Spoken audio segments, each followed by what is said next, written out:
Welcome to Inside the Firm, a podcast dedicated to small business owners and hosted by entrepreneurs, Alex Gore and Lance Cayko. Each week, they take you on their journey of how to start, run, and grow a business by bringing you inside their architecture and real estate development firm. Get a behind-the-scenes tour of how these business leaders manage their clients and foster company culture while creating new and innovative projects. And now your hosts, Alex Gore and Lance Cayko.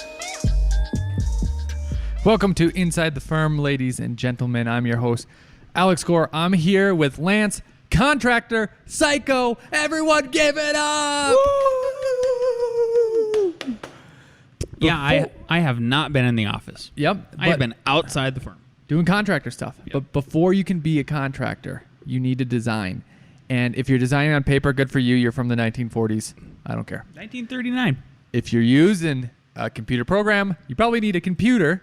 And we recommend you get a Dell. So what you need to do is go to www.dell.com/inside the firm. Click the save now. You get additional savings. You put in your emails. Whatever they have going on, you get additional savings. You save more. You buy less. Dell. That's probably that's Walmart. But I just copied it. Copyright. Totally fair. Totally fair. Al, are you or your firm working remotely? Yes. Some people are. Some people are. Are the logistics of putting together a project daunting when no one is in the same room? Actually, it is sometimes. You can't just ask the questions, right? Can't just ask. I love screaming across the office. Scream. And he is a yeller. Let me tell you, this guy, loud. You think I'm nice? You think polite? I'm the loud one? This guy. Equally loud. Equally loud Al Gore. That's what I call him. All the time. Been calling him that for 20 years now. Yeah.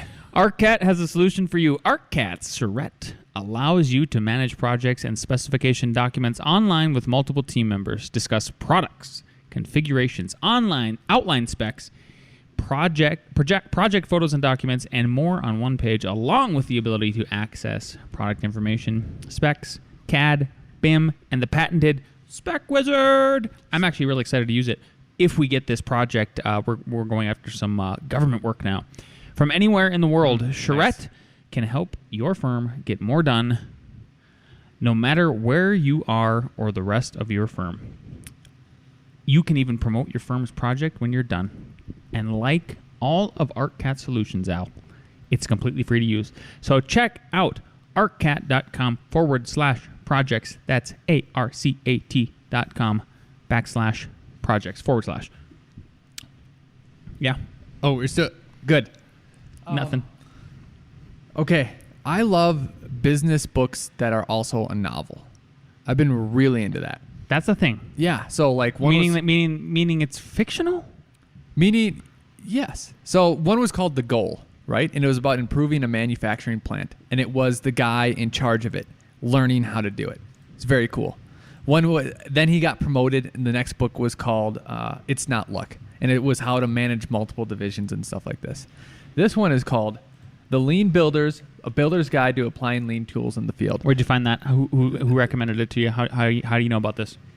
I searched on Amazon. Nice. Yep. And then I saw it was a business novel, right? So I could have just purchased a book called, How to Be a Lean Contractor, I wonder right? if it's on Audible. But you know what? I don't have to even listen to it now because Mr. Gore, he's going to give me those Gore Cliff Notes. Well, we're going to go through the book. Good. And if you like some of this, I can only do so much. I listened to it on Audible first. What do you mean you can only do so much? I can't read you the whole book on this podcast. I understand. Yes. But you're going to Cliff Note it. That's what I'm saying. Yes, and Lance is like, give me the Cliff Notes. I'll pass the test. That's all I need.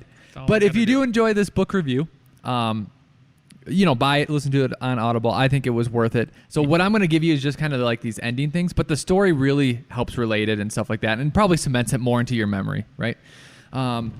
This, I would say, is probably more valuable to projects as big as this project that we're in right now, an 8-plex or bigger, but you can definitely take them down into a house, right? Mm-hmm. So the first thing I'm going to read to you, Lance, is the 8 wastes. And tell me if you've experienced any of these on the job site. On any of the projects, yep. Right? Or tell me, hey, that never happens. Okay. I'm going to. Number 1, defects, damage or incorrect materials delivered or defected on site. Just had one. Just occurred. Really? Literally. So we have our interior doors coming for the barn dominium that we're building, and I just went to the Home Depot because I got a call and they said, "Hey, one of the doors is damaged." Yep. Okay, this one's going to be counterintuitive. Overproduction. When you have someone who is doing work ahead of schedule and then thus ruins the person that's supposed to be coming behind them. Yeah. That's I think one of the biggest lessons that I learned was the HVAC people, the electrical people, the plumbing people, fire folks, anybody who's doing the guts of the building. Yep. I'd say this is not carpentry trades. They cannot stand to be in the same structure as anybody else. So you just even if you spaced them out so that there was a day break between each of those crews coming in. Yep. Let's say plumbing came in Monday, Tuesday, then because of scheduling that the electrical people can't come until Thursday, Friday. Fine, you lose one day, but I guarantee you probably would lose 2 days of inefficiency if you don't do that. Right. And they get into the nuance of sometimes when to do that, sometimes when not to do that. Right. Another example that they use in the book is an HVAC guy was getting ahead of himself. Right. He did one level and then he was going to the other level. And the electrical guy comes in and says, "Stop.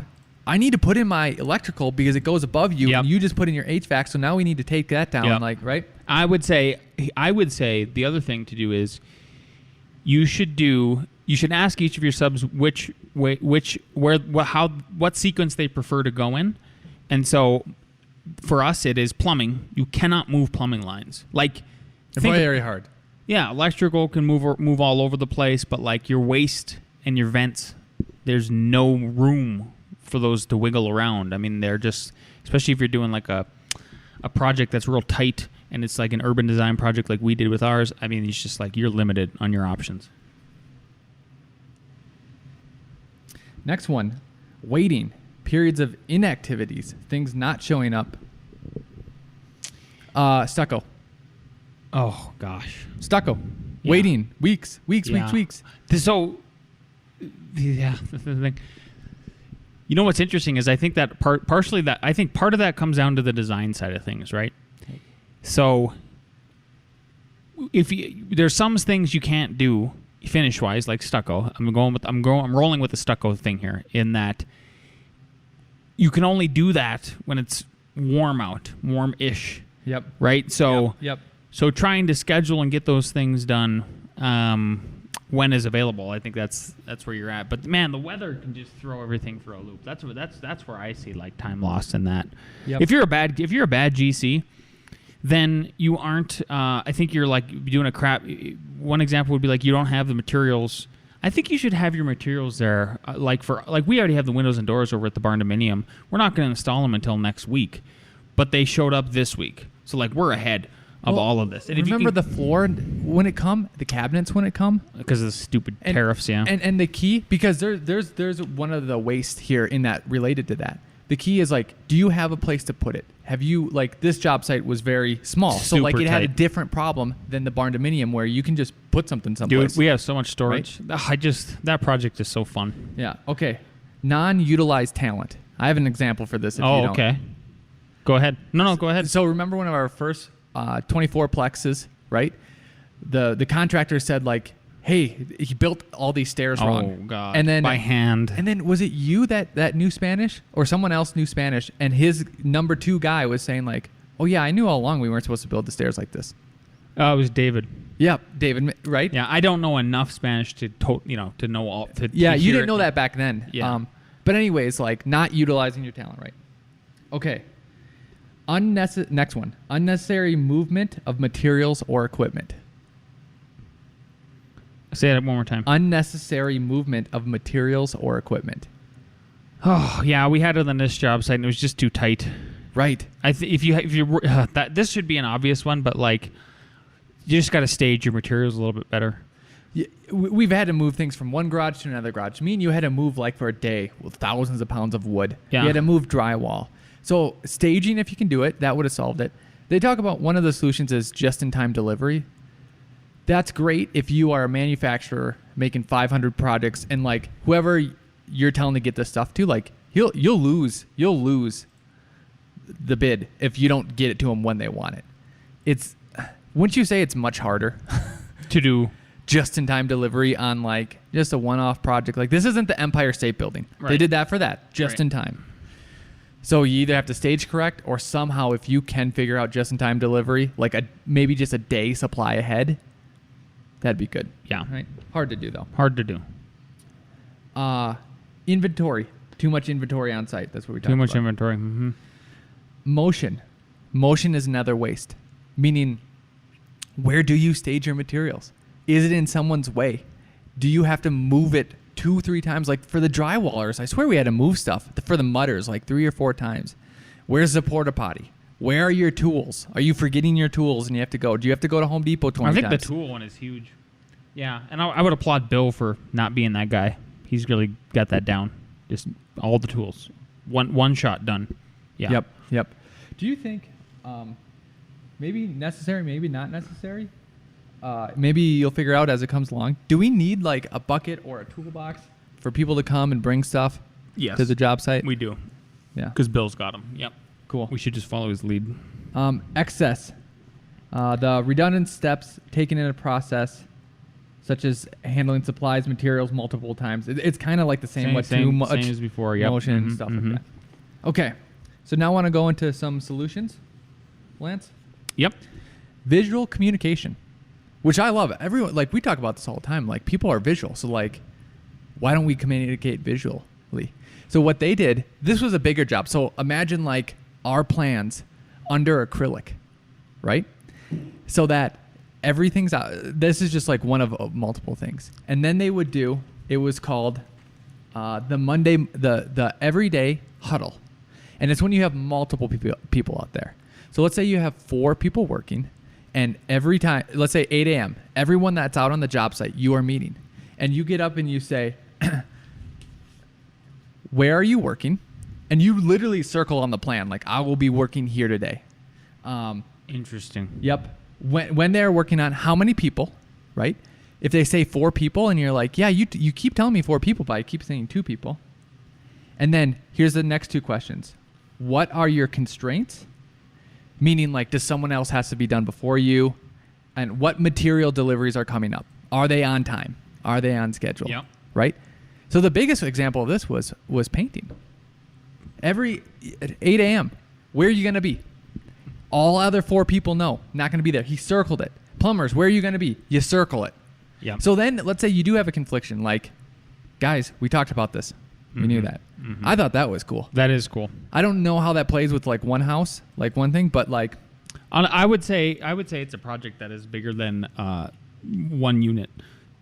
Yep. That certainly applies for. Yep. If it's just a house, if it's not, then again, so like if it's a house, I think if it's a multi-million-dollar, if it's if it's at least $1 million house, well, that depends on where you are. But for here, if we were doing a house and the construction cost was over $1 million, I know for a fact there's a lot of little details. Who knows what kind of like systems we're gonna have to put in there, and stuff like that. So the coordination, I think, would be much higher on that one. Do you think? Okay, like you said, when there's multiple people, every day you could be doing that because they're overlapping. When it's just one houses and they're not going to be there at the same time, do you almost think it's worth it on a Monday? You have a 15-30 minute meeting when the HVAC people, the plumbing's coming, and then you say, okay, everyone, what do you plan on doing? And the plumber will say, well, on Thursday, I'm going to be here. And then you ask the guy before him, are you going to be done? And then you ask the guy after him, okay, plumber, he says he's coming Monday. Mm-hmm. So 2 days, and you're going to have 4 people to do this. And then on Thursday, you go and check, and he has 2 people. You said there's going to be 4, and you know that Bill's coming after you. Maybe it's just like a Monday thing. Just an idea. So that's one board. Second board is material delivery board, right? So you could keep track of what needs to come. Is it here? And then where is it on the job site? Is it in a garage? Is it there? Whatever.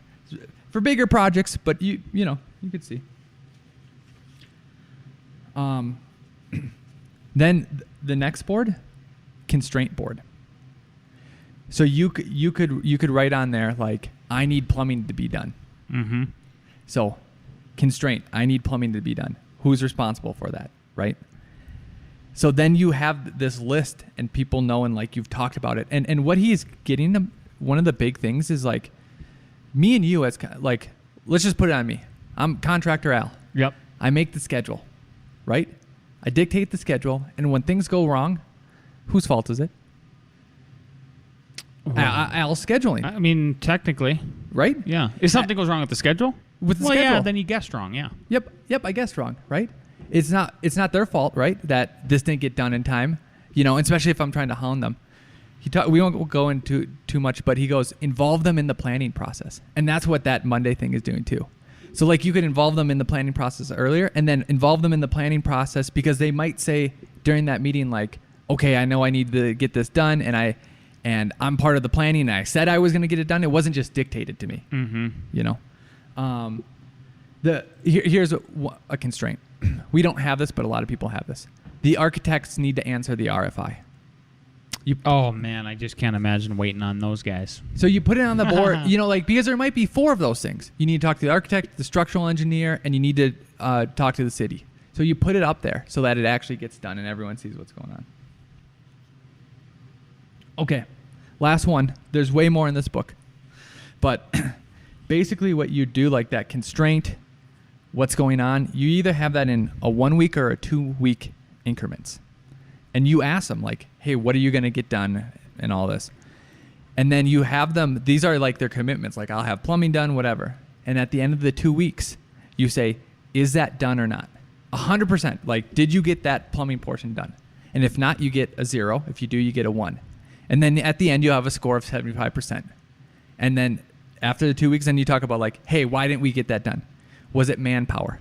Was it schedule? Was it rain? Was it whatever, right? Okay, how do we fix that, right?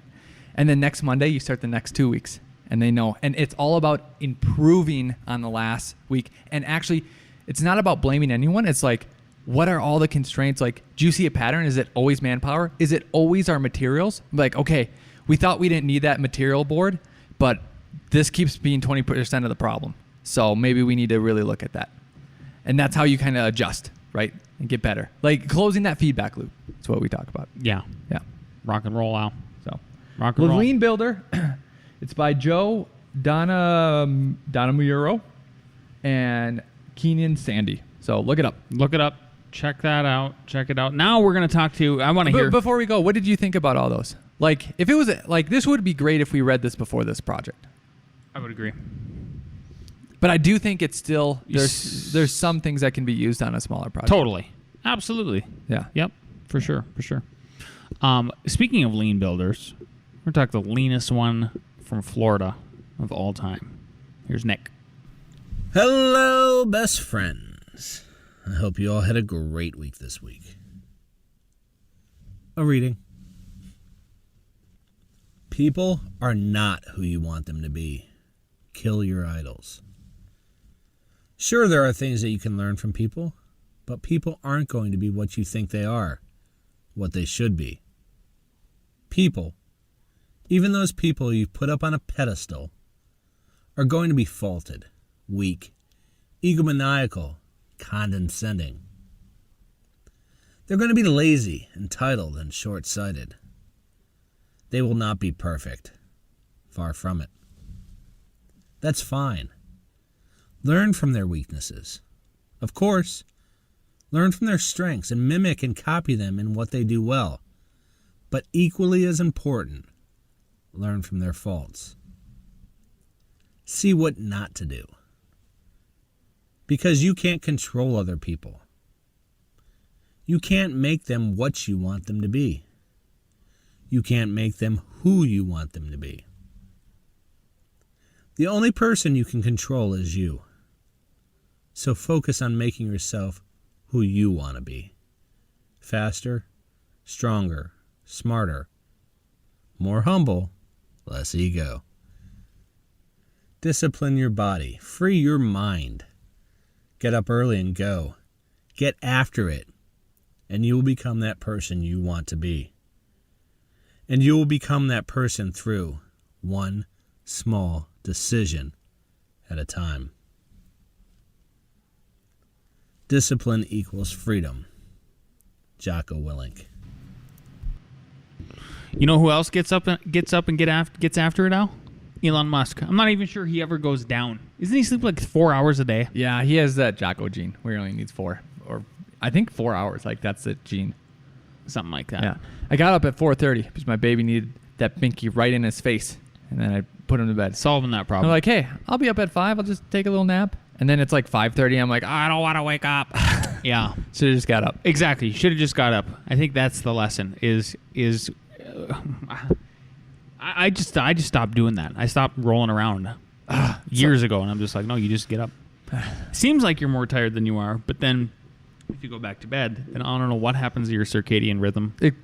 It's like it resets, and it's like it resets, and just you've lost all the energy. Yeah, and all that stuff. Well, this is a short and sweet one, Al, but mainly because I've been out of the office. I don't know. Everything's running smoothly. Yep. Everything's going good. New houses, new designs going on. So I'm happy. All the good stuff. If you enjoyed this episode, leave us a 5-star review. If you haven't left us a 5-star review, then leave us a 5-star review. Please do that. It helps our rankings on iTunes. Al Gore. If you are at home or just want to learn something or getting out of school and don't have a job, or if you do have a job and you want to learn Revit, go to RevitRocketShip.com. It's where yours truly teaches you Revit, breaking down in pieces, shows you how to start a new project, gives you our template, our residential template that we use in the firm, and it gets a lot of great reviews and people like it because we try to do a good job for you. So go check it out, RevitRocketShip.com. Alrighty, see you next week.